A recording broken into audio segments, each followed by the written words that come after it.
സ്വരാജ് ട്രോഫിയിൽ ഗുരുവായൂർ നഗരസഭയ്ക്ക് ഹാട്രിക് തിളക്കം. തുടർച്ചയായി 3 തവണ സ്വരാജ് ട്രോഫി നേടുന്ന ആദ്യ നഗരസഭ എന്ന ബഹുമതി ഗുരുവായൂരിന് സ്വന്തം. സംസ്ഥാനത്തെ മികച്ച നഗരസഭയായി വീണ്ടും തെരഞ്ഞെടുക്കപ്പെട്ടതോടെ വികസന കുതിപ്പിൽ ഗുരുവായൂർ സമാനതകളില്ലാത്ത ചരിത്രമാണ് കുറിച്ചിരിക്കുന്നത്. വികസനക്ഷേമ പ്രവർത്തനങ്ങളിലും ഭരണനിർവഹണത്തിലും പുലർത്തുന്ന മികവാണ് ഗുരുവായൂരിന് ഈ അംഗീകാരം നേടിക്കൊടുത്തത്. പദ്ധതി വിഹിതം കൃത്യമായി വിനിയോഗിച്ചതും നികുതി പിരിവിലെ 100% നേട്ടവും ക്ലീൻ ഗുരുവായൂർ പദ്ധതിയിലൂടെ നടപ്പിലാക്കിയ മാതൃകാപരമായ മാലിന്യ സംസ്കരണവുമാണ് പുരസ്കാരത്തിന് നിർണായകമായത്.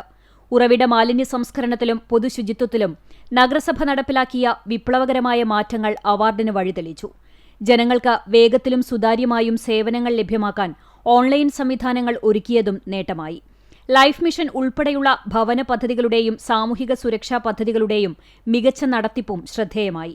2024-25 വർഷത്തെ പ്രവർത്തന മികവിനാണ് ഇപ്പോഴത്തെ അംഗീകാരം ലഭിച്ചത്.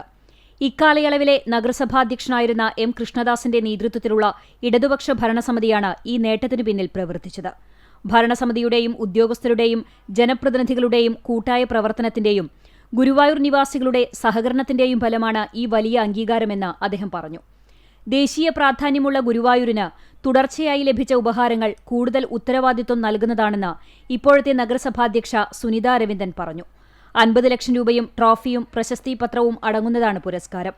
തദ്ദേശ ദിനാഘോഷത്തിന്റെ ഭാഗമായി നടക്കുന്ന ചടങ്ങിൽ മുഖ്യമന്ത്രി പിണറായി വിജയൻ പുരസ്കാരം സമ്മാനിക്കും. പുരസ്കാരത്തുക നഗരത്തിന്റെ കൂടുതൽ വികസന പ്രവർത്തനങ്ങൾക്കായി വിനിയോഗിക്കാനാണ് നഗരസഭയുടെ തീരുമാനം.